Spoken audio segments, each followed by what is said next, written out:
Bismillahirrahmanirrahim. Assalamualaikum warahmatullahi wabarakatuh. Alhamdulillahirabbil alamin. Allahumma shalli ala Muhammad wa ala ali Muhammad. Apa kabar teman-teman semuanya? Bertemu lagi dengan saya di channel Mahkota Hati. Seperti biasa ya, sebelum materi jangan lupa tuliskan doa terbaik Anda di kolom komentar. Terus berdoa teman-teman semuanya. Percaya sama omongan saya. Anda gak usah berpikir apa iya sih, dari mana jalannya, apa bener sih, nggak usah, udah yang penting tulis aja doa terbaik Anda. Insya Allah gitu saya baca dan dibaca teman-teman yang lain dan diaminkan, insya Allah itu akan mempercepat terkabulnya doa-doa Anda. Baik teman-teman semuanya, kita nggak usah lama-lama, kita langsung pada materi ya. Hari ini saya ingin kasih tips ya, kuncinya bagaimana kita tuh segera benar-benar keluar dari jeratan masalah apapun. Masalah keluarga, rumah tangga ya, masalah pekerjaan, terkhusus masalah utang. Ini kuncinya teman-teman semua pahami. Ada tips atau kuncinya supaya kita benar-benar ditolong sama Allah, dan ini benar-benar sangat diharapkan terkhusus buat ada saat ini yang sedang dikejar utang. Tipsnya ini lakukan, praktekkan. Jangan kalau kita sudah paham nggak dipraktekin, harus dipraktekin ya teman-teman semuanya. Nah, apa kuncinya teman-teman semuanya? Kuncinya kalau kita ingin ditolong sama Allah, terkhusus kalau ingin hutang kita segera dilunaskan sama Allah, satu kuncinya teman-teman semuanya. Apa itu? Terima dulu masalah yang sedang Anda alami saat ini. Itu kuncinya teman-teman. Terima dulu keadaan itu. Sesuai apa kata Allah dalam Al-Quran. Wasta'inu bis-sabri was-shalah. Minta tolonglah kepada Allah dengan sabar dan sholat. Nah, sabar itu di awal teman-teman semuanya. Artinya apa? Sabar di saya itu artinya adalah menerima. Terima dulu keadaan Anda saat ini. Terima dulu teman-teman semuanya. Wasta'inu bis-sabri was-shalah. Minta tolonglah kepada Allah dengan sabar dan sholat. Nah, sabar dulu. Terima dulu masalahnya. Makanya introspeksi diri. Jangan langsung main tancap gas masuk pada amalan. Ya memang nggak salah. Dan banyak ya yang WA ke saya itu, Pak, amalan apa sih supaya hutang lunas, Pak? Amalan apa sih supaya yang nagih hutang itu nggak marah-marah? Banyak hal terkait yang WA ke saya itu yang terkait masalah hutang lah, pokoknya banyak banget. Ya silakan kalau Anda masuk langsung pada amalan, silakan. Tapi di awal itu menerima keadaan itu dulu, ridho dulu, sabar dulu, ikhlas dulu. Nah, perkara sabar, menerima keadaan, ikhlas, ridho ini berat teman-teman semuanya, karena itu ibadah tertinggi. Ibadah tertinggi itu sebenarnya ridho dengan takdir Allah, dan ini ridho dengan takdir Allah ini berat teman-teman semuanya. Tapi sebenarnya kuncinya di situ. Oke lah, tahap awal yang harus kita lakukan itu adalah terima dulu masalahnya. Nah, bagaimana cara menerima masalah itu supaya kita ridho, supaya kita ikhlas? Nah, saya kasih tipsnya sederhana teman-teman semuanya. Caranya, selesai Anda sholat, Anda pegang dada kiri Anda katakan dalam hati, ya Allah, hamba pasrah, hamba terima semua keadaan ini ya Allah, hamba sadar selama ini semuanya ini karena dosa dan kesalahan hamba ya Allah, hamba pasrah, hamba ikhlas, hamba benar-benar berupaya nerima ya Allah, nggak apa-apa ya Allah, hari ini hamba susah, hari ini hamba dikejar-kejar hutang, nggak apa-apa ya Allah, hamba ridho, hamba yakin dengan kekuasaan-Mu ya Allah. Sering-sering lakukan itu teman-teman semua. Nah, makanya yang ikut di kelas online Mahkota itu ada tuh salah satu materi yang saya ajarkan tentang bagaimana melepaskan hutang, meditasi pasrah, meditasi melepaskan hutang. Itu kuncinya teman-teman semuanya. Kunci. Kalau kita sudah menerima takdir itu, keadaan kita saat ini, masalah yang kita terima saat ini, kalau kita benar-benar sudah menerima keadaan itu, Allah akan buka jalan itu teman-teman semuanya. Disitulah muncul akan keajaiban-keajaiban, jalan-jalan tak terduga. Pasrah itu di depan, sabar itu di depan, menerima itu di depan teman-teman semuanya. Nah, memang ini nggak mudah.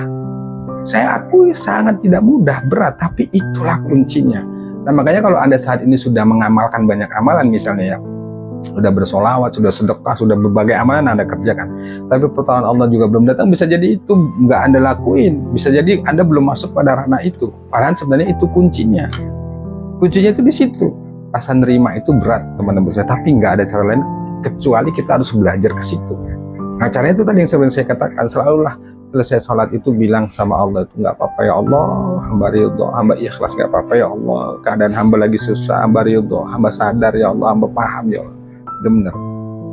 Nah, kalau sudah muncul perasaan itu, baru yang kedua, wassalah, minta pertolongan Allah dengan sholat. Nah, sholat itu kan mengingat Allah ya, sholat wajib, sholat sunat. Nah, barulah masuk pada amalan-amalan. Di situ ada sholawat, ada istighfar, ada sedekah, ada tahajud, ada duha. Nah di situ teman-teman semuanya.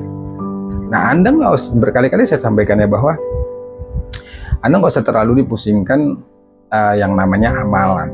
Jangan terlalu dipusingkan dengan itu teman-teman semuanya. Kalau Anda terlalu sibuk mencari amalan A, B, C, D dan segala macamnya, ya memang bagus, banyak amalan tuh bagus. Tapi kalau Anda nggak mampu ngamalinnya, apalagi Anda nggak berusaha untuk sabar, nggak ridho, maunya terburu-buru, maunya ingin segera selesai, ini kurang powerful teman-teman semuanya. Apalagi yang WA saya itu, pas saya sudah ngamalin banyak amalan, tapi kalau sudah pakai tapi itu lagi belum teman-teman semuanya. Nah itu kuncinya, sabar, nerima. Ya memang nggak enak.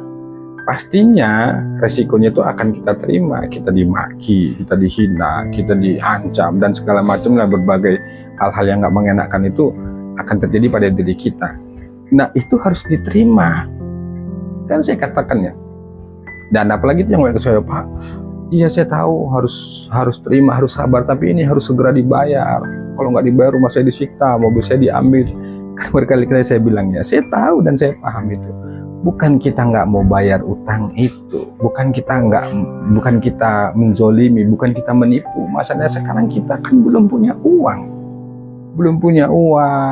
kita pun sudah berusaha cari sana sini, cari solusi, belum Allah buka. Bukan kita menipu. Nah perkataan-perkataan yang dilontarkan kepada kita itu ya memang resikonya seperti itu. Nggak ada cara lain kecuali kita harus menerima itu dengan sabar dan ridho, dan terima masalah itu, terima resikonya, terima akibatnya, karena semua itu disebabkan karena dosa kita, kesalahan kita, makanya harus terima itu. Kan kita belum Allah bukakan jalan itu, mau bagaimanapun keadaan kita, mau kita berikhtiar bagaimanapun, kalau Allah belum buka jalan itu nggak akan terbuka. Nah caranya supaya terbuka itu, munculkan dulu rasa terima itu, ridho dulu, dan disitulah bukti ya bahwa memang kita manusia ini lemah, tidak punya kuasa, tidak punya kendali untuk menentukan apapun di dunia ini. Nah makanya caranya itu, terima keadaan itu, lalu mintakan pertolongan Allah dengan sholat. Disitulah ada amalan yang kita amalkan, sholawat, istighfar, bangun malam tahajud, kemudian sedekah, dan amalan-amalan yang lainnya. Ketika sudah muncul rasa itu, kita kuatkan dengan amalan, nah disitu nanti keajaiban akan datang. Jadi Anda nggak usah disibukkan dengan amalan-amalan, nggak usah. Amalannya sudah Anda amalkan saja. Anda misalnya biasa sudah ngamalin sholawat, istighfar, udah rutinkan, istiqomahkan. Tapi jangan lupa, latih diri kita ini, pikiran kita ini supaya menerima keadaan itu. Terima resikonya semua. Terima, jadikan semua itu jalan ampunan. Anda dimaki, Anda dihina, Anda diancam, Anda dikata-katain yang gak enak, Anda dibilang penipu, Anda dibilang menzolimin, Anda disumpah dengan yang aneh-aneh. Terima itu. Toh yang mereka sampaikan ke kita itu belum tentu terjadi. Mereka hanya mengumpat. Toh juga mereka memaki-maki itu juga karena izin Allah. Allah yang kendalikan itu, Allah yang ngerakkan lisan mereka itu supaya mengumpat kita, memaki kita, mengancam kita dan sebagainya. Nah tapi kalau respon kita dengan ucapan dengan orang itu, misalnya kita dimaki, kita pun berusaha untuk menerima, dan kita menyadari bahwa itu karena dosa kita, dan kita balikkan semuanya ke Allah, kita lepaskan ke Allah. Allah lihat tuh, Allah dengar tuh suara hati kita. Kalau kita muncul rasa nerima itu, kemudian kita pun berusaha pasrah, berusaha ridho dengan semua itu, kemudian kita minta pertolongan Allah dengan sholat, kemudian dengan berzikir, dengan ibadah-ibadah dan amal yang lainnya, di situ nanti akan terbuka jalan itu. Tapi kalau Anda langsung main tancap gas aja, misalnya masuk pada amalan, ngomongin sholawat banyak-banyak, ya bagus. Tapi kalau banyak amalan yang Anda kerjakan nggak muncul rasa itu, Anda akan kebingungan juga teman-teman semuanya. Tapi kalau sudah muncul rasa pasrah, rasa sabar, rasa ikhlas, kemudian Anda perkuat dengan rasa yakin sama Allah, dan Anda baik sangka sama Allah, Anda pasti kuat.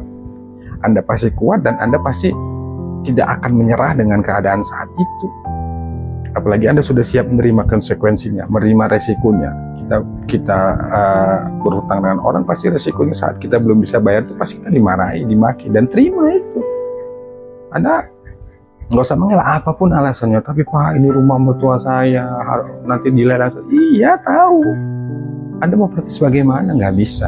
Itulah fakta hidup yang harus terjadi. Jadi Anda mau cari amalan sehebat apapun, kalau Allah belum buka jalan dan Allah belum ridho, dan Allah belum mengizinkan untuk memberikan solusi terhadap diri kita, kita mau bilang apa? Nah, kuncinya di situ teman-teman semuanya. Munculkan dulu rasa pasrahnya, rasa ridhonya, rasa sabarnya, baru masuk pada amalan. Nah, itulah kuncinya. Dan itulah yang saya lakukan. Karena saya dulu kan juga banyak amal yang saya kerjakan, tapi masih banyak nggak nerimanya, nggak sabar, ininya terburu-buru. Akhirnya saya belajar ke guru, ternyata di sana kuncinya teman-teman semuanya. Nah, kalau itu yang muncul pada diri Anda dan itu sudah tertanam dalam hati Anda, maka akan ada kemudahan, akan ada kekuatan dalam diri Anda bahwa pertolongan Allah itu pasti ada. Jadi itu ya, semoga bermanfaat. Wallahu a'lam bishawab. Assalamualaikum warahmatullahi wabarakatuh.